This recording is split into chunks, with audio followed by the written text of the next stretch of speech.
everybody, and welcome to the Vault-Tec News Podcast. It is I, your host, Chris Mandra, and today we have many special guests with us, and some of my friends who are going to introduce themselves now. I'm Lily Roberts at Svanya Sci-Fi. I'm Charles Battersby with Shoddycast. I'm Laura Jane, and I'm just Laura J. Art at Twitter. And then we have the voice acting talents of Peter Jessop, Noshir Dalal, Jan Johns. And if you don't know who those people are, oh man, if you've played Fallout 4... Then you've never been to the Cambridge Police Station. Exactly. we have the entire Cambridge Police Station crew with us right here. I've been waiting to And do for this. people that don't play Fallout, who is that? It's the Brotherhood of Steel. And if you don't know who the Brotherhood of Steel is, get out of You're here. listening to the wrong podcast, Leave. All right. So who wants to start out with their questions? I could go. All right. The question is for Jan and Peter. How would you describe the relationship between Paladin Danse and Scribe Halen? Ladies first. Okay. I think, at least the way I took Scribe Halen, it was a warm admiration, respect, and a love I think she had for him. So, but I don't Is know, it like a fatherly type love? I would say it's a sibling love because like a brotherly, yeah. They're compatriots. They work together and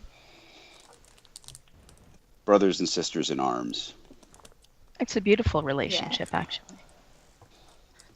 All right. I was actually touched after the whole Paladin Danse has to die thing with Scribe Halen's response when you come back and talk to her. You know, If he dies or if he lives or both ways. well, either way, she thinks he's dead. It's beautiful. It made me cry the first time around. Yeah, it was a very difficult quest line. Emotionally. Yeah. All right. So, I'll go now. How has voice acting basically changed your life as a whole? Yeah, and this for everyone. I can go first. All right. It's the coolest job I've ever had, quite honestly. And I didn't plan on doing voice acting. I came out here to do regular TV. I think I've told you this story, Chris, in previous podcasts. So yeah, you were originally a like a live action actor, right? yeah, This I was ties TV into guy. a question I have later on too. And I got into voiceover by accident, literally. And yeah, it's been great because you can do whatever you want with a character, and nobody knows who you really are. Yeah. So like your first game, Peter. It was that like, God, what was it like? It was a shooter, right? And you were like one of the bosses, I believe. It was the first game I did was Mech Warrior. Mech There we Warrior. go. Yeah, I did the Ghost Bear expansion for Mech Warrior, and I was two of the bosses that you have to fight. God. And that was in 1995. Whoa. That's awesome. Yeah. All right. And I played the crap out of the game. I loved the game. All right. So Jan, how did voice acting change your life? I would say the same in the fact that it is the best job ever. And I studied, stage acting, on camera acting, but for me, voiceover, I think, is the most challenging and fun and cathartic. It's almost like a padded cell in a way. You kind of go in there and you kind of release your demons and leave it in the booth, and it's given me the ability to do what I love and pay my bills. So that's pretty life-changing. I mean, that's pretty great. So It's a very pure form of acting. truly, you have nothing, you can't dig into a bag of tricks. You can't, bank on a pretty face, or not that I have that, but I'm saying like, or like You're a beautiful, special. Jan. Well, my mama thinks so, but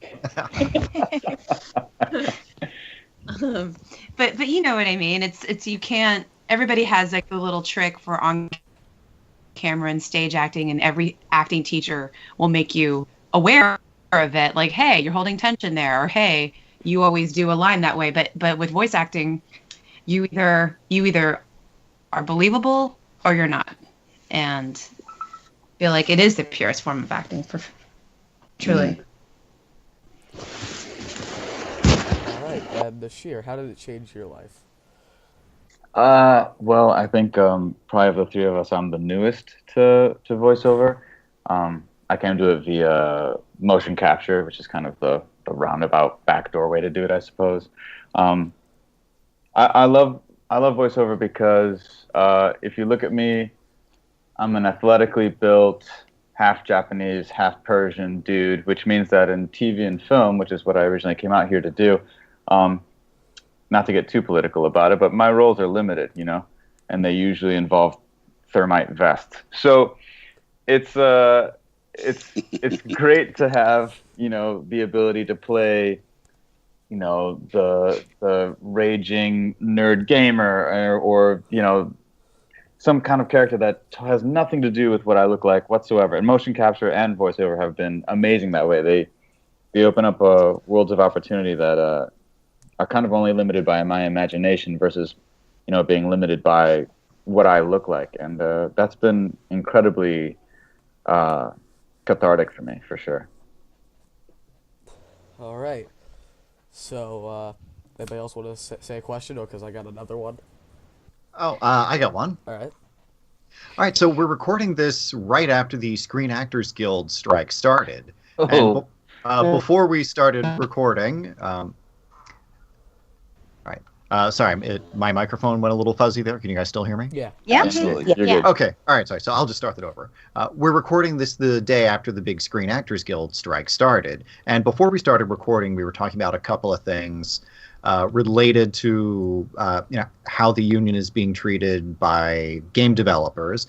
And something that we had talked about is the nerd casting couch, and the idea that sometimes game publishers don't see themselves as part of the entertainment industry. So, voice actors, can you tell me a little bit about your views on the strike? Sure. I mean, that was my line basically, is that the problems that have been coming up in negotiations is that we're coming from two entirely different perspectives. The negotiating committee for Screen Actors Guild is coming at it from an entertainment industry perspective, and the game developers are coming at it from a software perspective. And they're two entirely different business models. And I think in order for any real and meaningful change to take place, the publishers are going to have to realize that they're in the entertainment industry. Some of them do, and they're being disingenuous about it. Walt Disney Company makes a lot of video games. They are 100% in the entertainment industry. Right. You get companies like Electronic Arts, and they come from a background of guys that started EA were developers that were making spreadsheets and word processors who wanted to play games on their computers. So that's their paradigm. That's where they're coming from. I don't know. We'll see what happens. I think as soon as it comes to the point where they want to start casting their favorite TV and movie actors in their games again, they're going to have to come to terms. Yeah. That's just my personal opinion. All right. So, anybody else want to give their opinion on this? Jan or Noshir?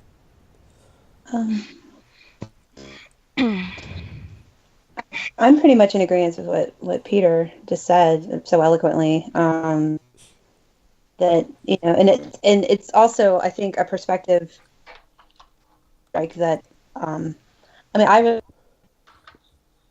really in terms of we're coming at it from two different worlds. That entertainment we're coming from the entertainment side. They're coming from a software angle. Although some are fully aware. Yes, I would agree with you. I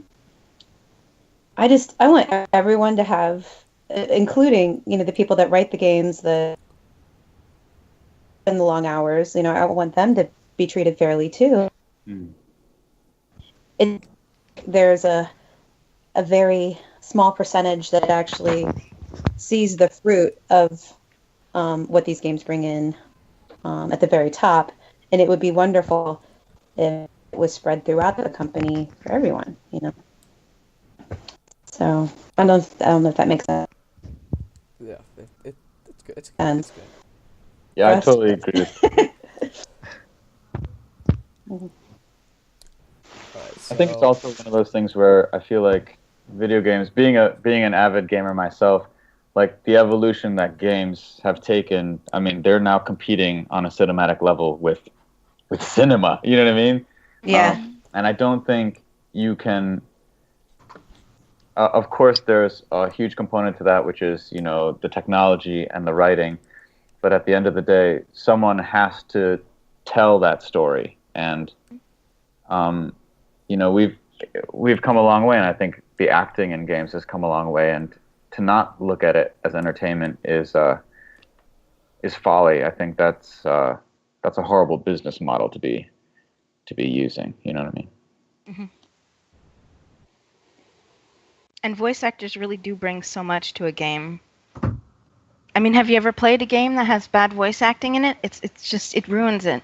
It can take you right out of it, yeah. I can't. Yeah, it's and terrible. the thing is, if you notice, and the example I'm going to give is the game Destiny. When you play Destiny, and you do the initial mission, depending on which race you choose, if you're an exo, if you're a human, or if you're a awoken, you have a different voice actor doing your voice. So I played all three just to get a sample of what it was going to sound like. And honestly, it's the same dialogue. It has to be done in the same pacing. The performances are dramatically different from one another. Yep. And it's, you know, Matthew Mercer, Crispin Freeman, and me. And it's amazing to listen to because we didn't hear each other when we recorded them. And we each had our own take on it, and it was really kind of cool. But you're all very talented, though. Well, Matt and Crispin, yeah. You're very talented, Come Peter. on, Peter. You really are. Come on, Peter. Although it's interesting that you bring up that game. For the people listening that don't know, Peter Dinklage was originally the voice of like the main companion character, and in an update. Well, but in an update, he was removed from the game and replaced with Nolan North, who is one of the usual suspects of video game voice acting. So, as voice actors, tell me your perspectives on situations like that. And I don't want to ask Peter to bite the hand that feeds him, but situations like that. I'll tell you what happened. This is my guess on what happened. A bunch of us actually auditioned for the voice that Nolan eventually took over. The ghost. And and Peter Dinklage is a big star, and they brought him in to do the character, the ghost. But when the expansions came up, I'm sure he wanted a lot more money because the game was hugely successful, and they thought, "Gosh, we can't afford that. Let's start casting for a guy who will do it for scale." Well, his delivery, and I'm not even ashamed to say this, there was so flat. He called it in. It was so awful. I cringed. That wizard came from the moon. Yes. Oh, look. Yeah. It was so horrible. monotone. And you know, to be fair to Peter, he's not a gamer. He doesn't get what it's about, and you know, I'm not gonna knock his performance. I thought I will. Given what he did, and given the direction that we got, because it was mostly about pacing. There was not a lot of character development talk. There wasn't any of that kind of stuff. So, you know, he's an actor. He could have. Yeah. He's an on-camera actor, and voice acting is a very different discipline. Yes, I realize. Yeah. You know, I don't think I could go on Game of Thrones and give a super convincing performance. Oh, I'd like to see you I on don't- Game of Thrones. I don't do on camera. I haven't done on camera in 25 years. So if it's not a discipline with which you are comfortable, you might need a lot more direction. And I don't think that was something that came forward. That's a really good point. Yeah. Yeah. And it's interesting because It does put it in perspective, I suppose. Yeah. Yeah, well, and I think this ties into the whole thing about, are you in entertainment business or are you in the, tech business? Because it's been my experience in motion capture that sometimes you get a director who is a film director.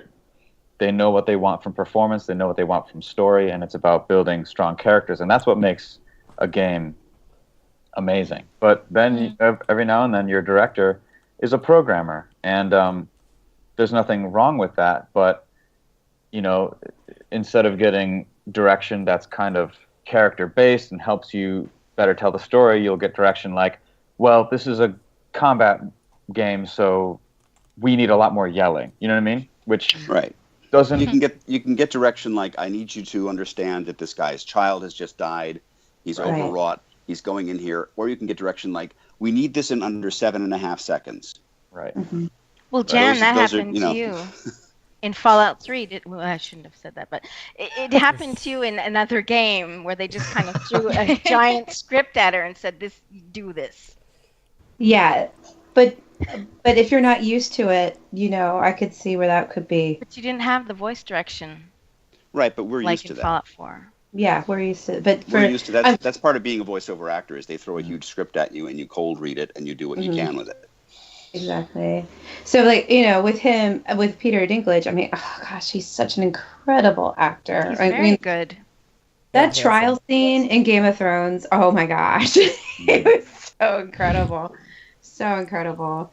But I felt for him. I mean, I don't know the guy at all, but if you're not used to it, it's the strangest experience. I mean, as an actor, you're supposed to listen, and if there's no conversation going, it's hard to make up that conversation in your head if you're not used to it. All right. So hopefully that answered your question. So I just wanted to say something real quick. All right. So if you've ever played a game with really bad voice acting, I've compared it to something that I think we can all settle on. That's what it sounds like. It sounds like a bad porn with bad voice acting. You gotta admit. You watch a lot of bad porn, Chris? Have you seen the compilations on YouTube? Oh my god, it's so funny. Peter's having a stroke. Bad acting. Bad acting. So Some of us only watch the finest. of You being course, Lord Battersby. Lord you have Battersby. access- Yeah, The Royal Shakespeare Company's Erotic Festival. Yeah, he gets his stuff live. Lucky Lord Battersby. Oh man. All right. So would it be like the royal codpiece has arisen? Like what? All right.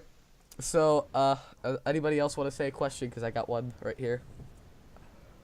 The question that I had, you've already asked, is quite similar, so thank you for answering that one.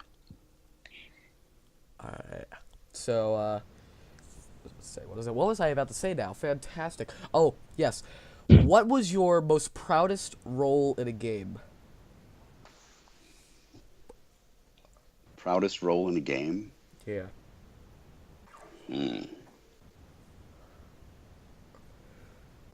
Honestly, for Paladin me, I Dance. think it's probably Paladin Dance. Yep. Paladin Dance. Paladin Dance, Yeah. of course. I would say it's probably the most fleshed out character I've ever gotten the chance to do. He's got this phenomenal story arc.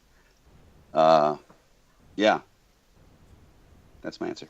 All right, Jan. I would say Scribe Halen for sure.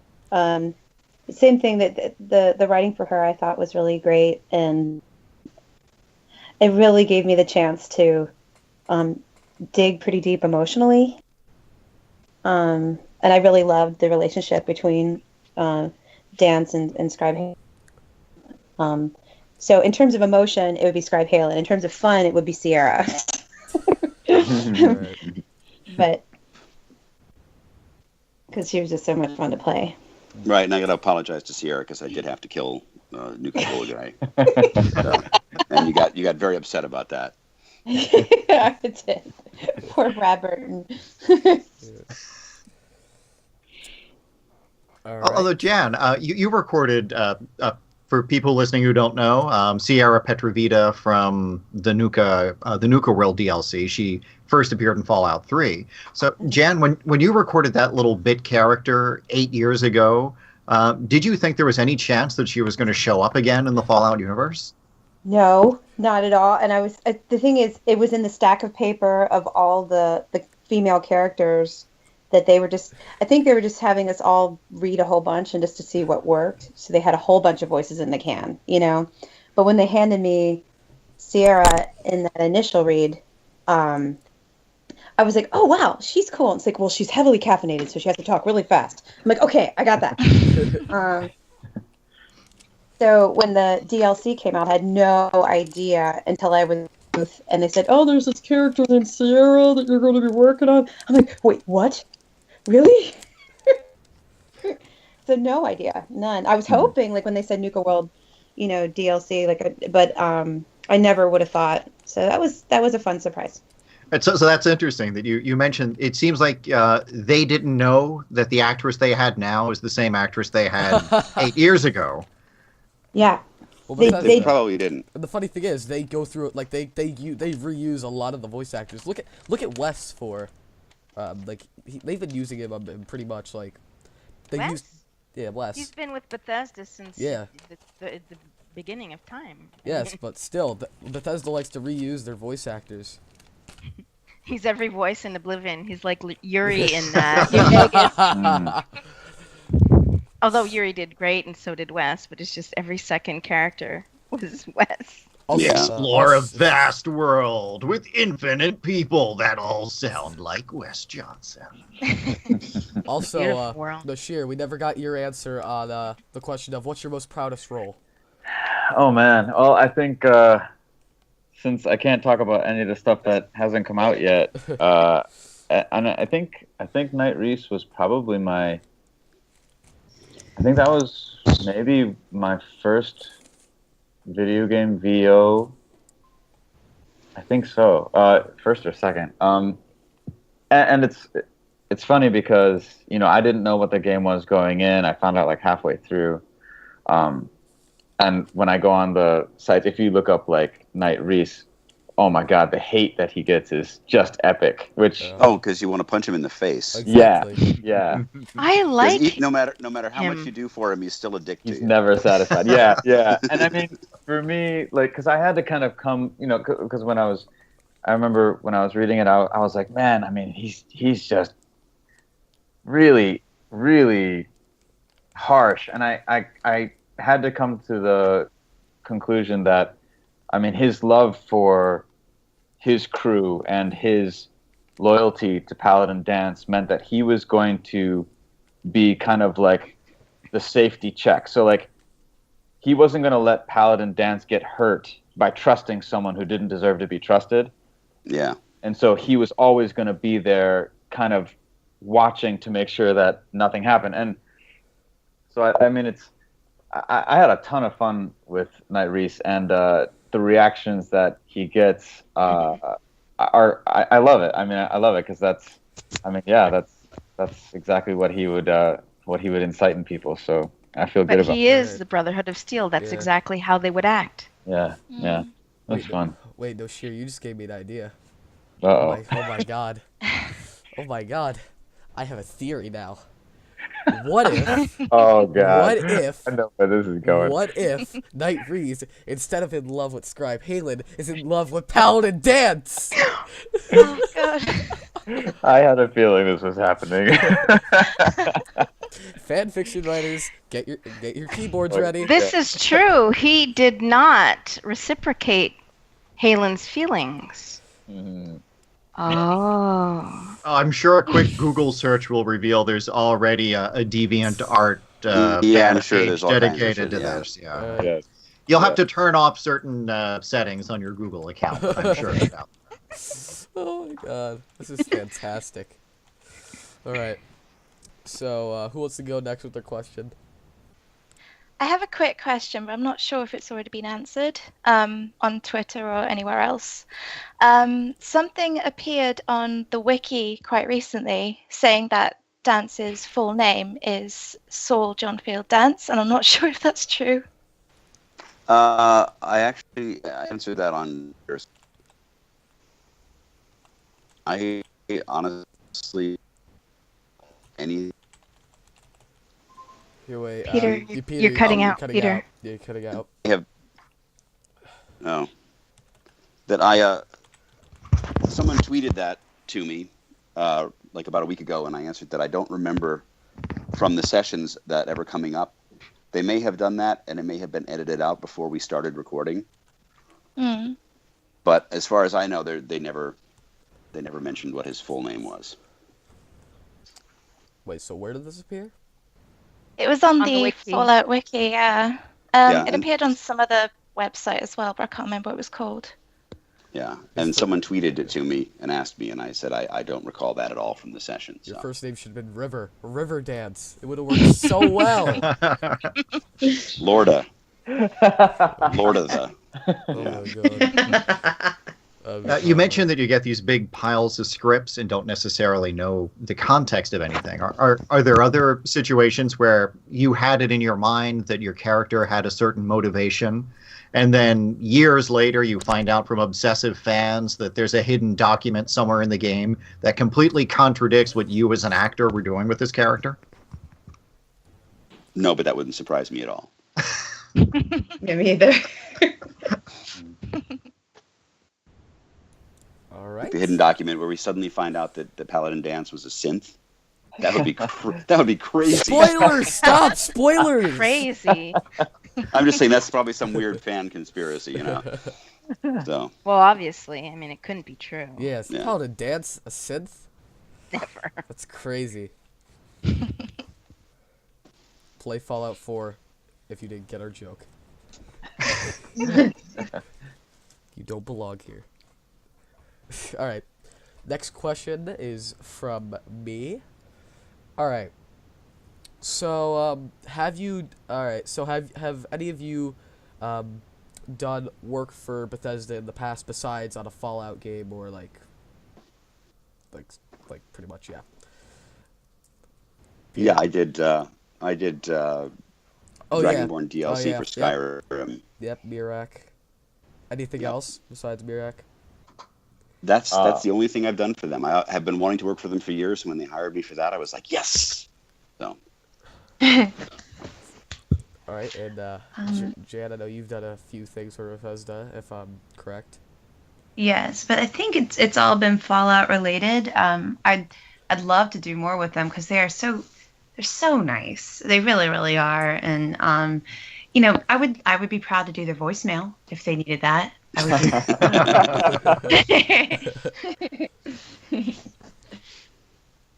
I've done some performance capture work for them, but it's for stuff that I guess we'll have to wait and see what happens with it. So I think I may know what it's for, but I'm not gonna say. Fallout VR, maybe. Fallout VR. I can't wait for that. Except like the Vive cost like $1,400. Yeah. Which is insane. yeah, it's not cheap. Yeah. You have to upgrade your graphics cards, too. All right. I'm gonna go steal my dad's credit card. I'll be right back. Oh my gosh. All right. Let's see. Anybody else have a question? I have some fan questions. Ooh, let's read these fan questions. This question comes from Aiden at AidenP_O, and he asks all three of you, what was your least favorite voice acting experience? I'm actually going to pass on that one because I don't want to diss anybody. I figured. All right. And you get a whole variety of different types of work, and sometimes the people are not too pleasant, and you smile and you say your lines and you walk out the door at the end of the day. So. I mean, I've never. It's so. Could it be any voice acting experience? Is it can be something that happened in it. It doesn't have to be like, oh, I didn't like these people or whatever. It could be like, I fell down while I was, I bonked my face on the mic. There's a couple, but none of them were actually for video games or animation. It was my first voiceover job ever. And now keep in mind, I'm not digging ditches, so I'm grateful, for anything work-wise that in the realm of our work, and I just love it so much. I narrated 12 30-minute episodes of also that I did on camera for $100 a day.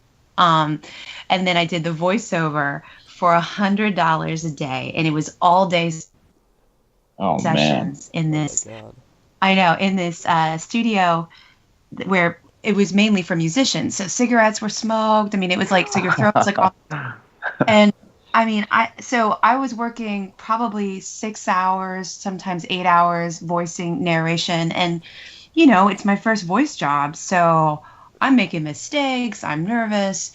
And it was hot. I was sweaty. It was like days. So I would do 8 hours one day, 6 hours the next day, 6 hours the next day for like 2 weeks. And $100 a day. I know, hey, I was grateful for the work, but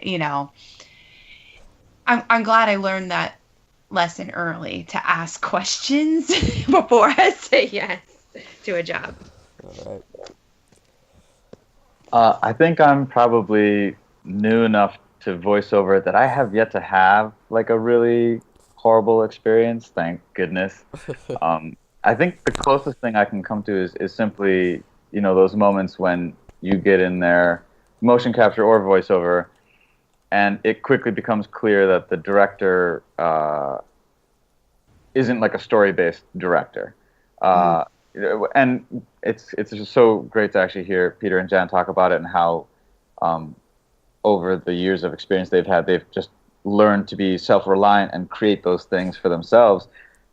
I think I've been learning, especially this past year, that there are a lot of times when you're going to go in there and you're going to have to, you can't rely that the person running the session is actually going to give you a lot of useful information, be it for NDA purposes or because they're inexperienced or whatnot. And that can be a real challenge, but I've actually found it can be a lot of fun too, because then it really is in your control to figure out, who this character becomes. So, I mean, I guess you can put a positive spin on anything, you know what I mean? Yeah. So I've been doing some digging right now, and let's see. I found Noshir, you were in Gears of War 4, Uncharted 4, Fallout 4, of course. A lot of 4s. Black Ops 3. Yeah. Far Cry 4. All right, that's pretty much all the like games. I see a lot of TV shows on here though.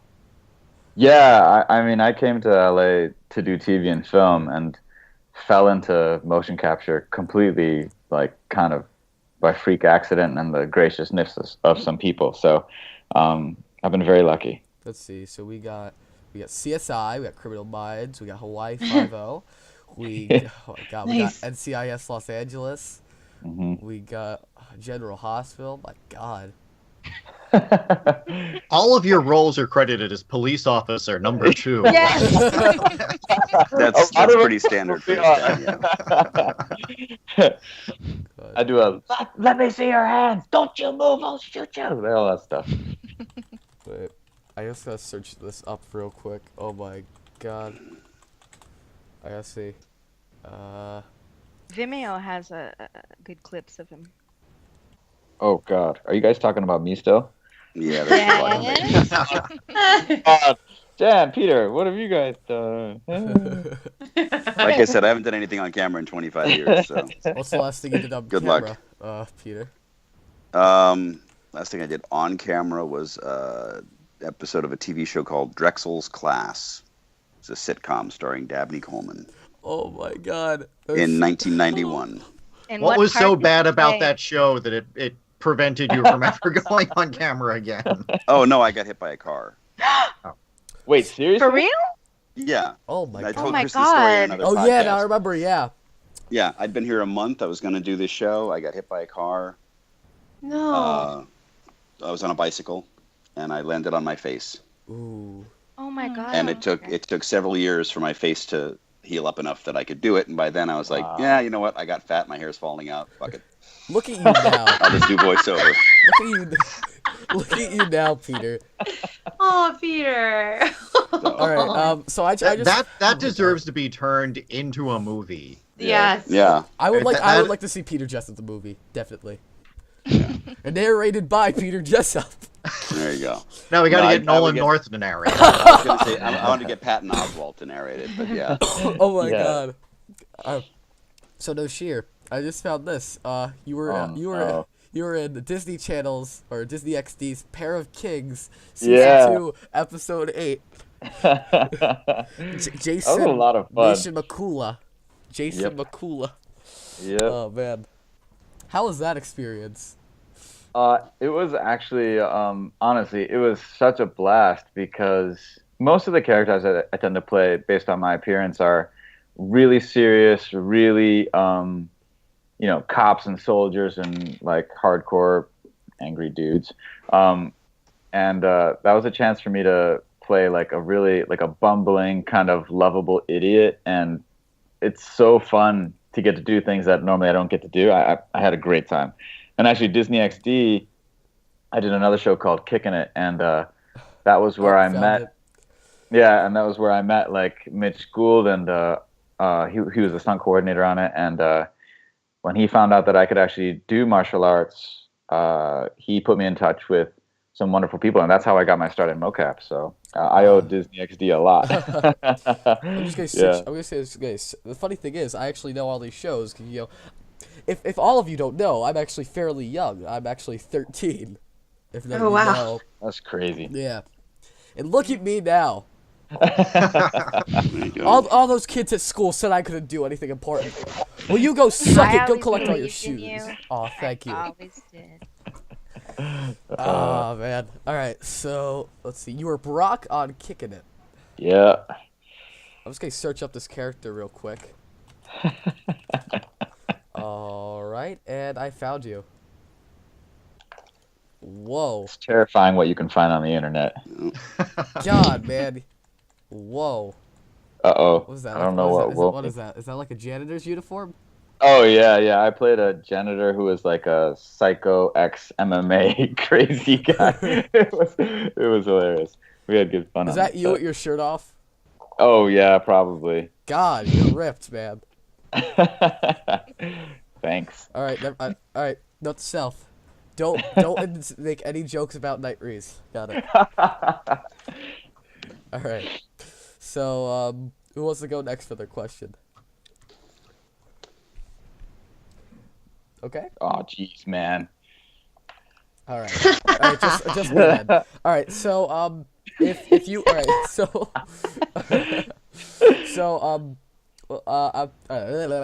sorry, messed up there. Do you guys have any advice for anyone who wants to go into the voice acting business? Read. Read all the time. Voice acting is 90% reading comprehension. If you can walk in and you can look at a piece of paper with words on it and you can figure out what you're trying to say in that split second, you're good to go. Is But this if you're- reading out loud or? If you're not a strong reader, no, just reading. Because the faster you can read, the faster the information can get to your brain. You can figure out what to do with it, and then you can portray it. That's a good point. Well, I'm a pretty fast great. reader. Maybe I could do voice acting. Do it. Oh, Well, man. Also, I would also add to that acting and improv classes. Yep. Mhm. Actively participating in the study of acting, but also, just in your day-to-day life, practice listening too. Because I'll speak for myself. A lot of times when I'm talking to my friends, I'll I'll be thinking of what to say next, and I'm like, hey, whoa, sister, stop it, listen, you know. So it's a deliberate art of listening, and then reacting, you know, because otherwise, you figure out what to do when the other person's saying their lines. Right. Exactly. Well, that's the thing, and that's good for acting in general. But since you had asked about specifically voice acting, that's what sets it apart from regular acting. First, study acting, become an actor. But if you want to focus on voiceover, then the next thing is to read. Right. So Jan is absolutely right. Any acting you need, and practice. Well, that means I have like because I actually took 2 years of acting classes. Okay. I was in the school play last year, and my teacher guaranteed me, like, I did such a good job last year, I'm probably gonna be in again, and yeah, so hey, maybe I'll be a voice actor someday. Why not? The other thing, I think, also the living of life and having empathy for people in all walks of life. I mean, I think that's just a good thing, as being just to be a good human being, but you know, to try to see others' perspectives, because you don't know what kind of character you're going to play, and you always bring a piece of yourself to your work. So, you know, the more time, you know, that you get to be on this planet, the more experiences you'll gather, and the more things you'll be able to bring to work. And you couple that with learning more about other people and cultures and their experiences and ways of life, that will augment your work for sure. And I think to piggyback on that, all I would say is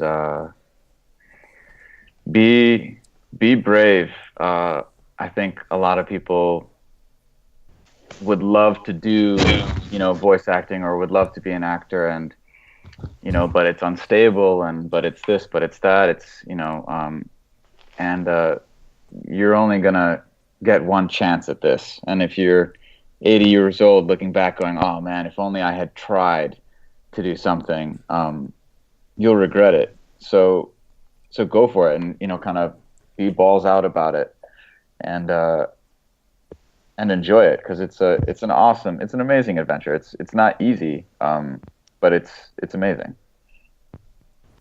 All right, man. That was inspiring right there. He's got a whole bunch of good advice. On that note, guys, I have to run. I am late for class. I do too. So, but thank you so much for the opportunity. All right. Thank you, guys.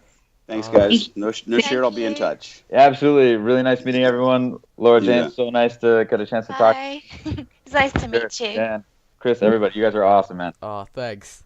Take it easy. All right, we'll see ya. See ya. And I will say goodbye as well, guys. All right. Thank you very much. Goodbye, Peter. I'll probably talk to you soon. Very good. All right.